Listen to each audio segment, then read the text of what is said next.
Academia is more than research output and publications. In this seminar series, we discuss the personal and social aspects of academic work that are not discussed enough. Welcome to Life in Academia.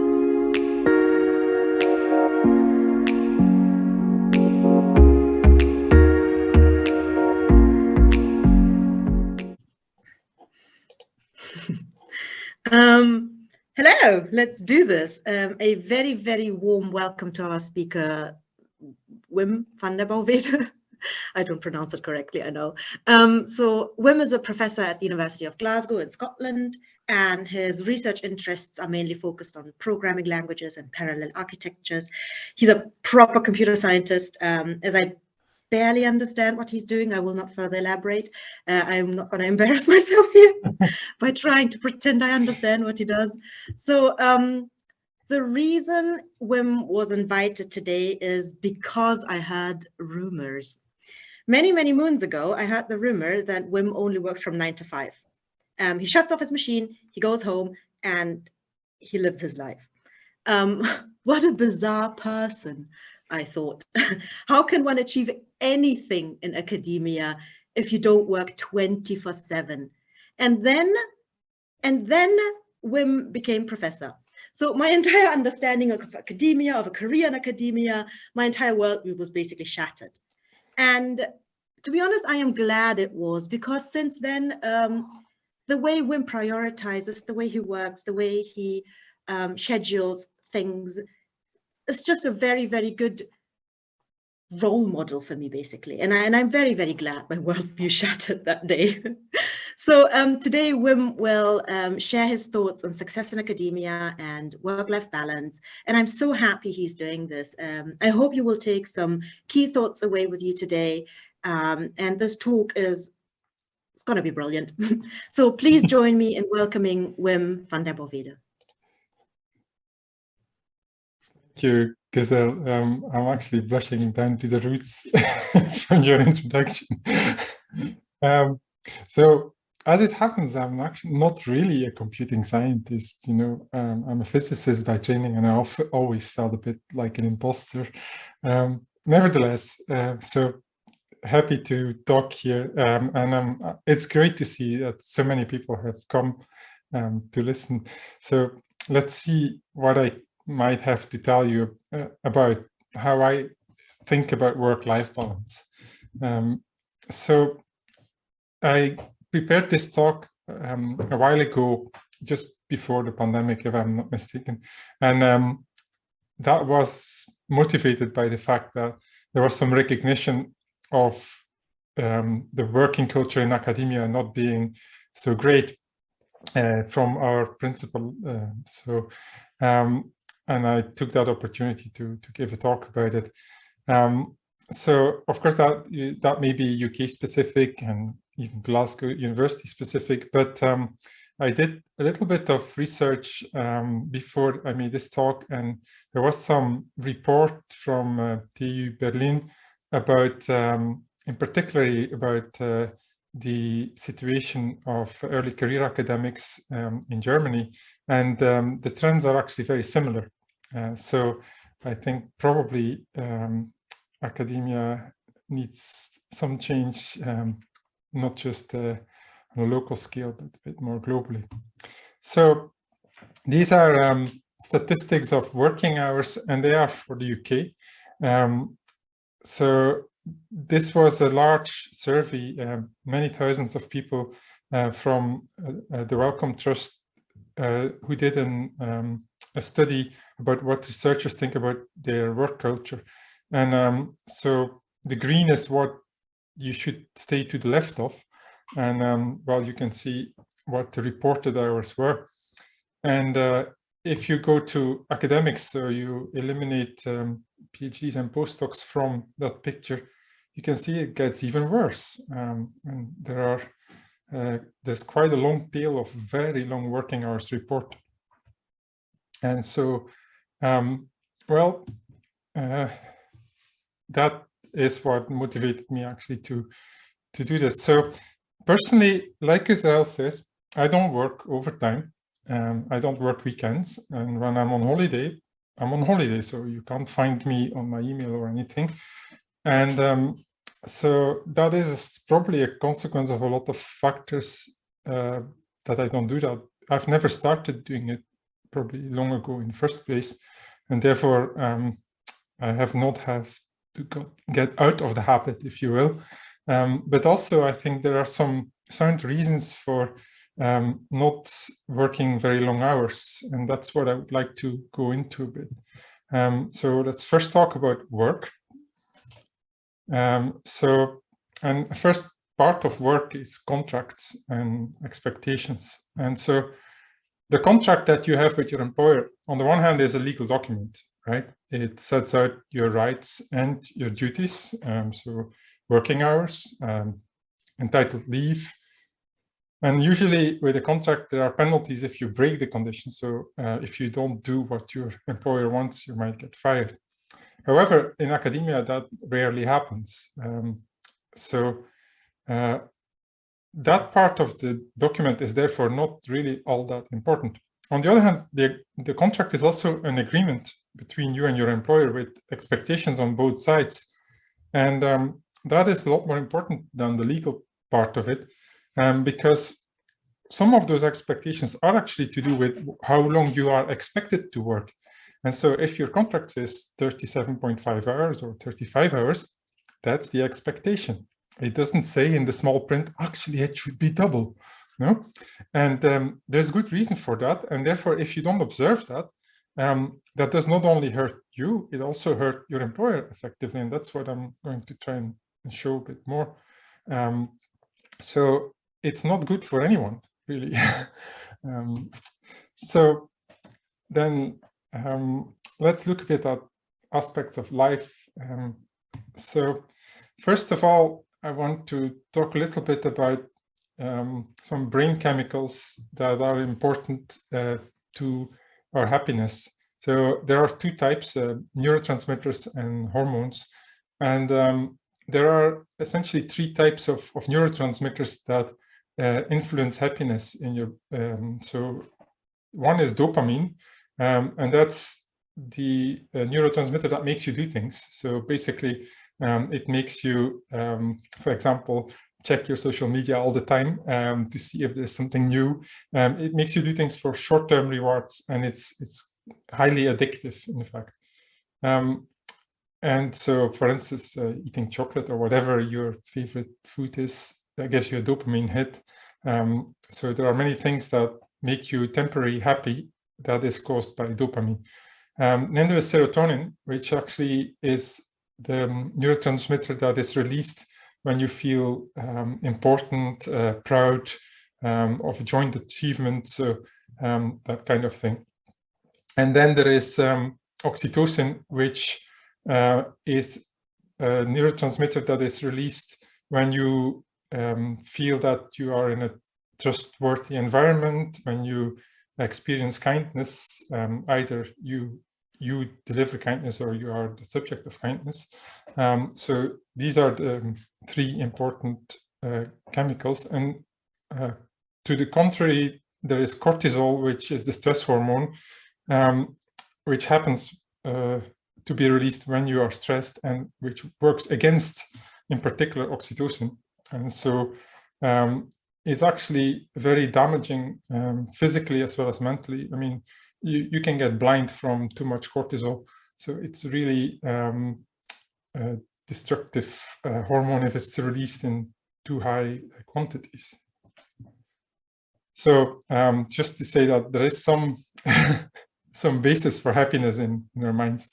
But so if we look then at the psychology of happiness, there are two types that you can broadly consider. One is happiness from what I call from without. So it's saying that by doing this or by achieving that or by eating this thing, that will make me happy, like buying something or getting a promotion, or yeah, that will make me happy. And it does, because that's your dopamine hit. And so I'm not saying it's not good. Yeah, it's nice to feel happy. But it only works briefly, and it can become compulsive, and actually you should therefore watch yourself in terms of the patterns of behavior, whether you're actually enjoying the dopamine or whether you're always looking for your next dopamine hit, because that's actually not very productive. And then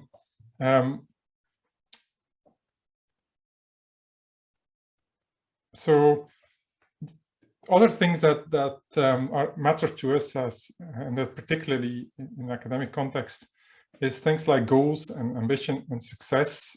And these things are positive, right? So having goals, having ambition is positive. If we didn't, well, we would not really enjoy our life very much, because we would have nothing to look forward to if we didn't have anything that we wanted to do or to realize.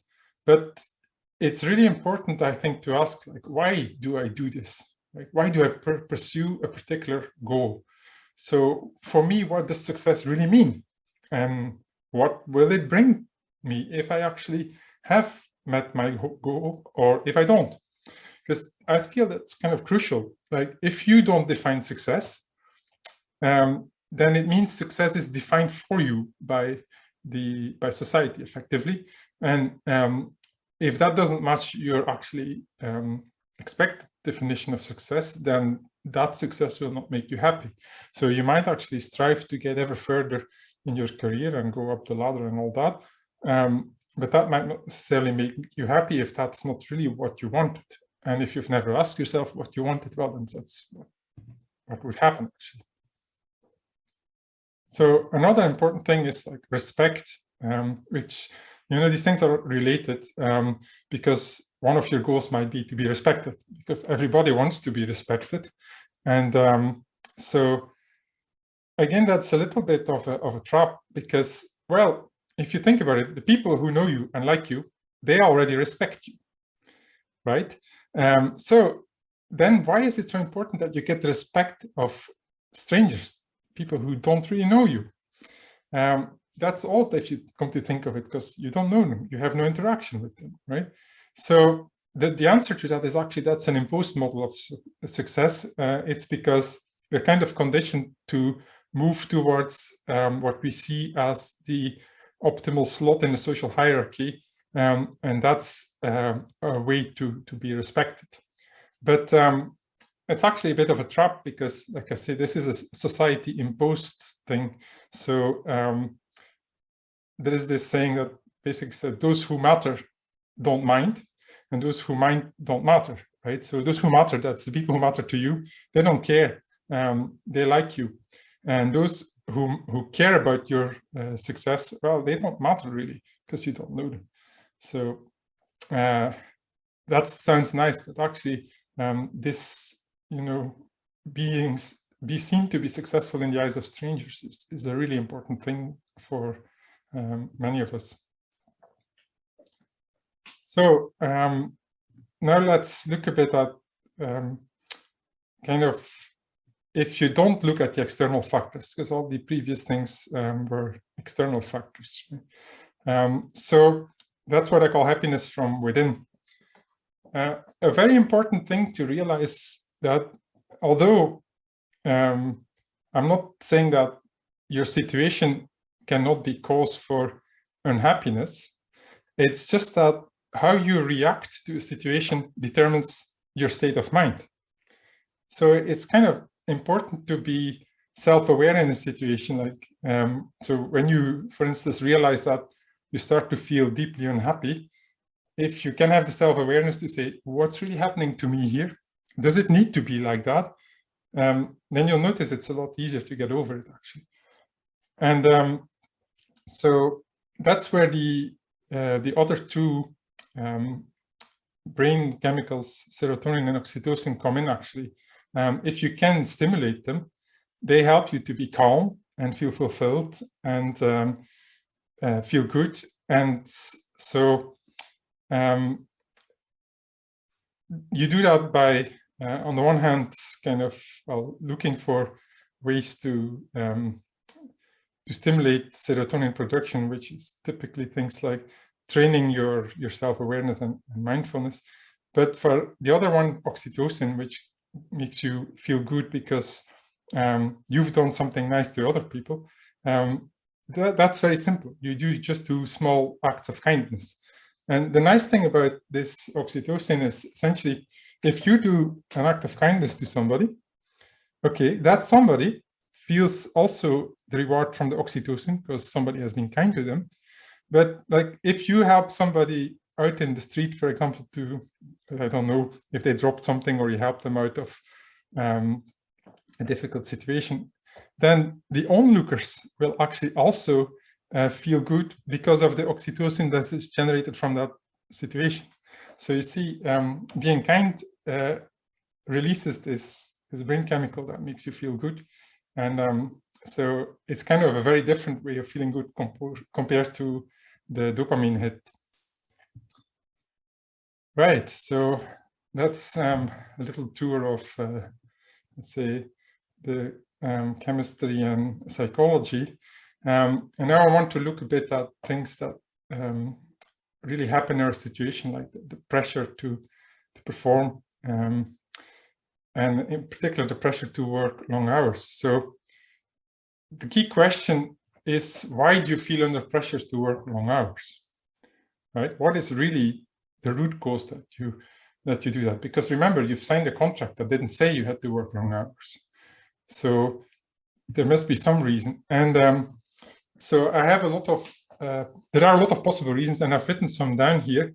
But normally I would do a little exercise at this point, but considering that we're going to have a chat afterwards, I'm going to leave it at that. So in the chat, we can probably discuss some of these possible reasons. So, but you can already have a look at whether there's something you recognize there. So then I come to the second part of my talk, which is, okay, how do we, considering that we know now the chemistry, the psychology, the demands, and so on, we know how to ask the right questions. How do we now achieve a better balance? And also, why should we achieve a better balance? And so this is a picture of my grandfather is somewhere in there, and he ran this, I don't know what it's called in English, but so it's archery, but I don't know what the thing in the middle is called. So he ran this archery club, and so all these people there in the picture, they actually had pretty hard and difficult lives. They were not well off at all. Lots of pressures on them, but they found some relief in doing this activity. And there is a saying in Flemish, de boog kan niet altijd gespannen staan. I believe it actually exists in German as well, although in English it's not really a common saying. It just means you can't be under pressure all the time, otherwise at some point you will snap, right? So actually downtime is important. And that is actually particularly true for academics, right? You know, as academic, resilience is really important for us because we basically get knocked back all the time, right? We get rejections for papers, we get rejections for grant applications, we might get rejections for promotion applications. If you're early career, you might have difficulty finding a next appointment for postdoc or becoming a full-time academic. So really, there is a lot of difficulty in our job on that perspective. And so being resilient is really very important there. But in order to be resilient, you really need ability to recharge. And to recharge, you really need downtime. There is proper science backing all that up. You can't really just bounce back. You need to actually work on it by actively saying, no, I'm going to stop doing whatever it was that I was doing. And then the other thing, apart from resilience, that we like to have is productivity, right? And it turns out that working long hours is really not productive because you can't concentrate for all that long. And also, if you're basically on in working mode all the time, then you don't allow for your brain's very powerful mode of unconscious processing.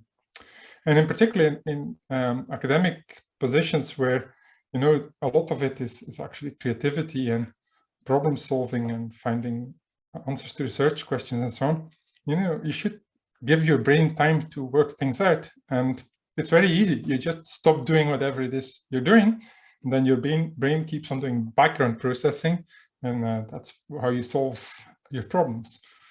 So that's all actually well backed up by proper research. I'm not just inventing this because I don't like to work long hours, right?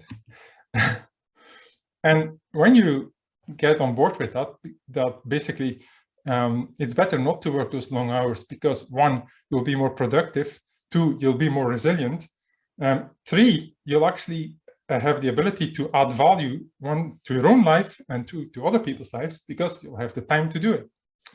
And so to your own life, that is any type of personal development you will like. I personally find that if you have anything that in this whatever type of personal development things you like to do, that very often doing these things, so learning things that are not job-related skills, actually help with the job, because basically exercise your mind in a different way, and that different way of thinking helps you then when you come back to your actual day job. And of course, the ability to add value to other people's lives is important, because, like I said, it generates oxytocin, and therefore not only the other people, but also yourself will feel good by doing it.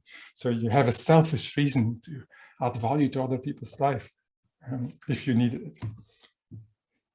And then, of course, there is, I mean, this is well recognized, but probably not quite the way we think it is.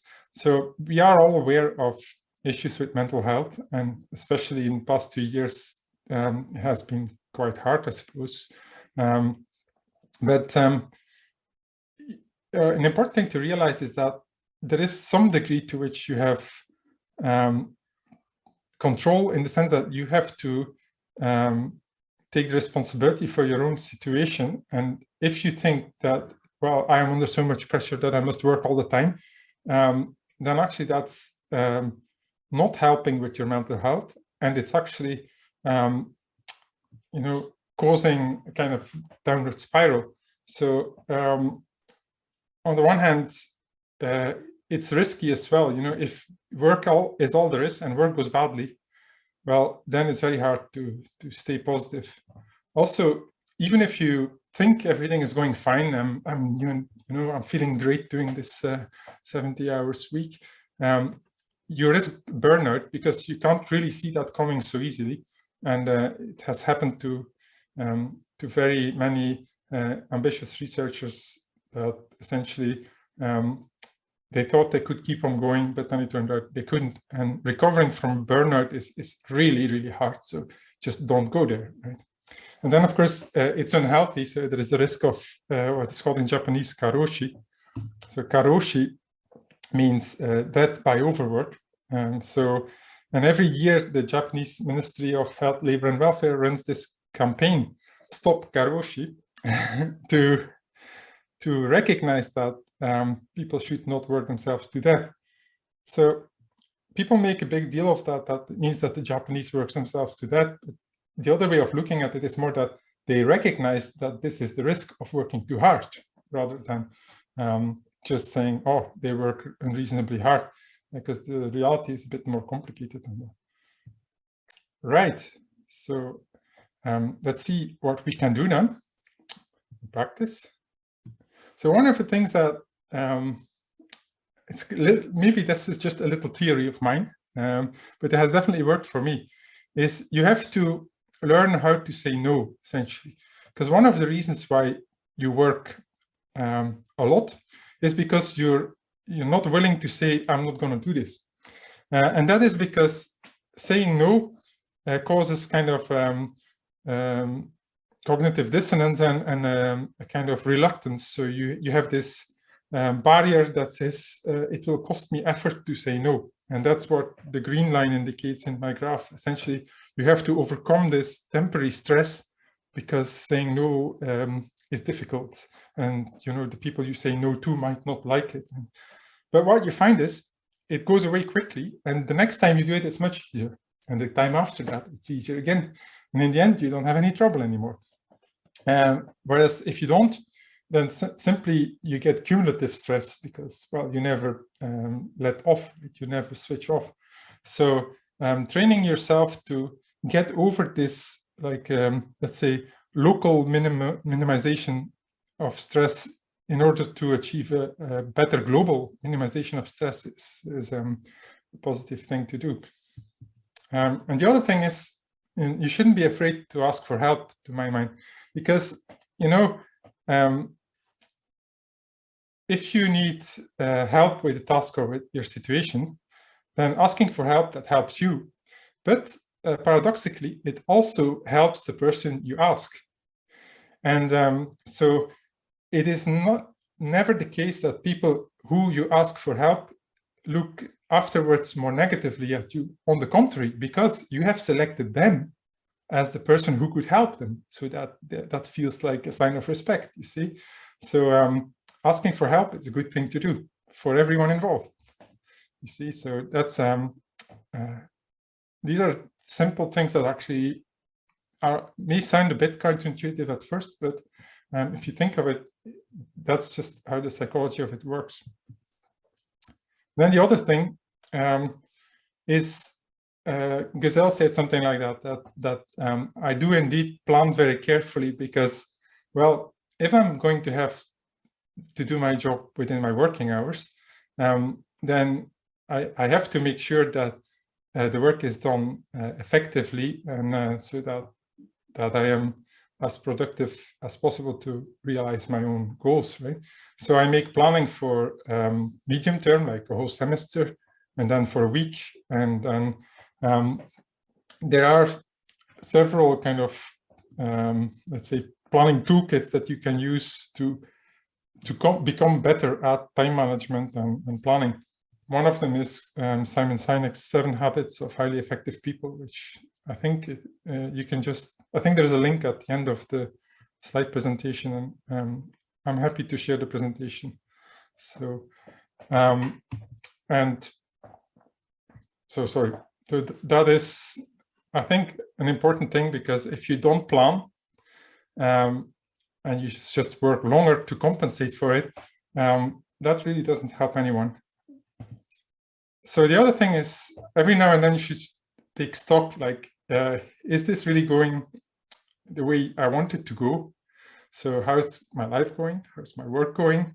There are tools for that. Like there's the Wheel of Life, which essentially says you identify a number of axes along which you can put a score, and it's more like a spider web than a wheel, I suppose. But it helps you assess how certain areas of your life are going. And that's a good way to see, like, okay, are things really going my way? And if not, why not, right? So I think I'm nearly at the end of the talk. So in practice, if you feel, I don't know, of course, that you might be in the category of people who really suffer from working too long, then probably you could do with making a simple action plan. And it's like, okay, I'm going to start doing these things. I'm going to stop doing these things. And I'm doing these things already that help me.